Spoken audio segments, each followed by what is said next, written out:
Well, there's lots of creative processes I go through when I receive a brief.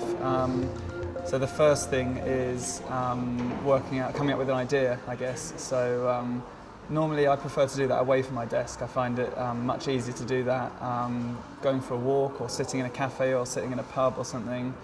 And so I kind of have a brainstorming session, and then the next part of the creative process would be to actually make the work, or work out how I'm going to make the work. So as an illustrator, I like to draw everything from reference, and I'll search the internet for pictures that might be good to draw from, and if I can't find any good reference, I'll use friends and family or animals and set up shoots and then photograph people wearing strange clothes in weird positions and then draw them.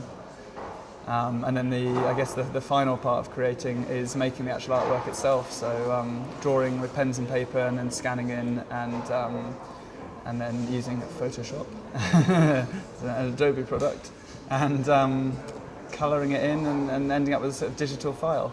I think I've always been really lucky in that I've managed to make artwork that I really like making, and people pay me to do it, which is quite a unique position to be in, I think. So although for the last 11 years I've been working, I'd say 95% as a commercial illustrator, every single job I do, I kind of have this little secret, which I'm now saying on camera and will go on the internet, and hopefully not too many people will see.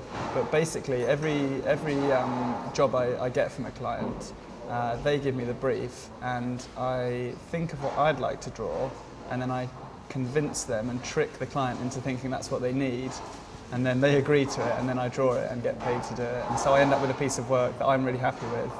And I guess my own personal strategy for every job I do is to end up with a piece of work that will work as a standalone illustration on its own, that people can just enjoy away from the actual job it's doing, which is to sell a product or to support a magazine article or something. There's so many creative companies now that just work in digital, and I think I see digital as just another platform or type of media for people to be creative. So whereas in the past, before we had digital things, we had musical instruments, we had pens and paper and paintbrushes and cameras and anything that you could be creative with. So I think digital is just another creative tool that people can use. I was at university from 1999 to 2001, and it was in 2000, so my second year of university, I was studying illustration and animation, and I suddenly just discovered Photoshop and Flash. I think Flash wasn't actually owned by Adobe then, I think it was Macromedia, but it is owned by Adobe now.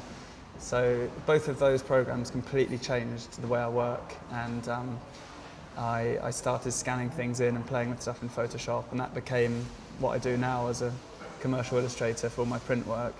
And I learned to animate on a rostrum camera, which is the kind of old school way of doing it, which is the old sort of stop frame animation, which takes ages. And then I learned how to use Flash, and it just sped up the whole process and allowed me to do things really quickly. So yes, Adobe products, like, useful.